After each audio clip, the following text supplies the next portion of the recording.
विधायक सुदिव्य कुमार सोनू के प्रयास और चेंबर ऑफ कॉमर्स के सहयोग से गिरिडीह का सदर अस्पताल आईसीयू से लैस हो गया है। 4 बेड के आईसीयू कक्ष का विधिवत उद्घाटन सोमवार को विधायक सुदिव्य कुमार सोनू, उपायुक्त राहुल कुमार सिन्हा और चेंबर के पदाधिकारियों के द्वारा फीता काट कर किया गया। मौके पर सीएस अवधेश कुमार सिन्हा, उद्योगपति डॉक्टर गुणवंत सिंह मोंगिया, राकेश मोदी, निर्मल झुंझुनवाला समेत चेंबर के अन्य कई पदाधिकारी मौजूद रहे।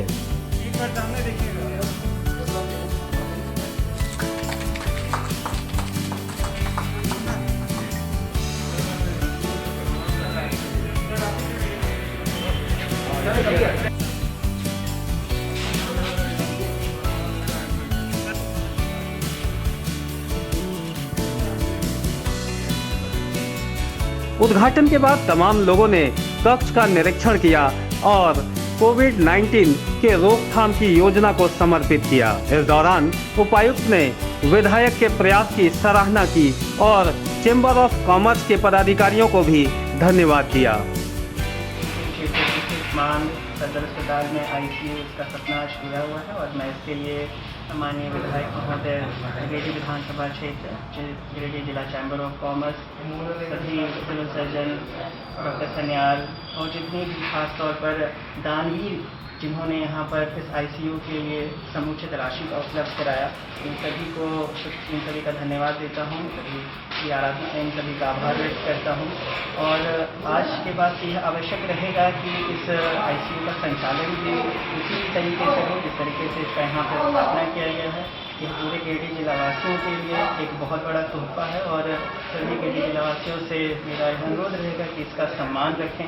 जिस तरह से एक डॉक्टर आपको कौन सी दवाई, कौन सा इंजेक्शन लगाना होता है, इस पर परामर्श देता है, इसी आलोक में चिकित्सक के परामर्श के अनुसार ही यहाँ पर मरीजों की भर्ती की जाए। अनावश्यक रूप से आईसीयू में सभी के भर्ती के लिए जवाब। वहीं इस मौके पर विधायक ने कहा कि इस महामारी के दौर में सदर अस्पताल को आईसीयू कक्ष की सबसे ज्यादा आवश्यकता थी, इसलिए उन्होंने चेंबर ऑफ कॉमर्स के साथ मिलकर इसे यहां स्थापित करवाया है ताकि गिरिडीह वासियों को इसका लाभ मिल सके।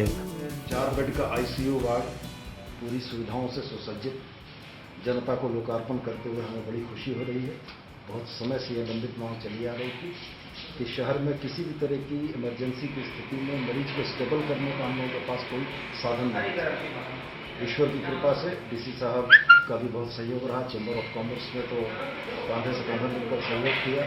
सबके सामूहिक प्रयास से, स्थानीय लोगों के, गिरिडीह शहर की शुभेच्छाओं की वजह से आज ये सपना साकार हो चुका है। अब एक महत्वपूर्ण जवाबदेही या दायित्व और सामने पड़ा हुआ है कि इस इतने बेहतरीन सुविधा को बेहतरीन संचालन कर सकें, पीपीपी मोड में कोई एक ऐसी व्यवस्था कर सकें कि इसको हम लोग आने वाले दिनों में बेहतर संचालित कर पाएँ और जनता को इसका लाभ दे पाएँ, यही कामना है। और ईश्वर से आज कोरोना महामारी के दौर में जरूर से यह कामना है कि हम लोगों ने पहले तैयारी की है, लेकिन ईश्वर से यही प्रार्थना है कि कोविड के किसी मरीज को यहाँ भर्ती करने की नौबत न आए, इसके लिए हम ईश्वर के बड़े शुक्रगुजार हैं। मौके पर उपस्थित उद्योगपति डॉक्टर मोंगिया ने कहा कि चेंबर ऑफ कॉमर्स इस तरह की व्यवस्था सभी अस्पतालों में कर सकती है, लेकिन इसके रखरखाव और प्रबंधन की जिम्मेवारी भी सभी को उठानी होगी, तभी ऐसी व्यवस्था अपने सार्थक उद्देश्यों तक पहुंच सकेगी। मुझे तो इसलिए खुशी की बात है कि ये अपने गिरिडीह शहर में एक अच्छा काम हुआ है और इसकी बहुत दिनों से प्रतीक्षा थी। लोग उम्मीद कर रहे थे कि होना चाहिए और चैम्बर ऑफ कॉमर्स आगे बढ़ के आया है। चैम्बर ऑफ कॉमर्स अगर चाहे तो मुझे लगता है गिरिडीह जिला में जहाँ जहाँ भी अस्पतालों में इन चीज़ों की आवश्यकता है वो सब मामूली बात है कि ये सब काम हो सकते हैं। बहुत बड़ा खर्च नहीं है, 8-10 लाख रुपये का खर्च है, तो हर साल एक चाहे तो दे दे, कोई बड़ी बात नहीं। लेकिन इसमें क्या है कि सबसे बड़ी बात है कि हॉस्पिटल जितने बड़े बड़े बन जाते हैं संभालने की ज़रूरत है। उसमें जो लोग काम कर रहे हैं उतना इनके साथ में मेडिकल स्टाफ उतना है कि नहीं है सारी कंट्रोल करने के लिए। जहाँ जहाँ भी लगाया जाए उनके ऊपर में प्रॉपर केयर लिया है। हम लोग एक बार दे सकते हैं, हर समय उसका हम केयर नहीं ले सकते। केयर लेना जरूरी है इन चीज़ों को।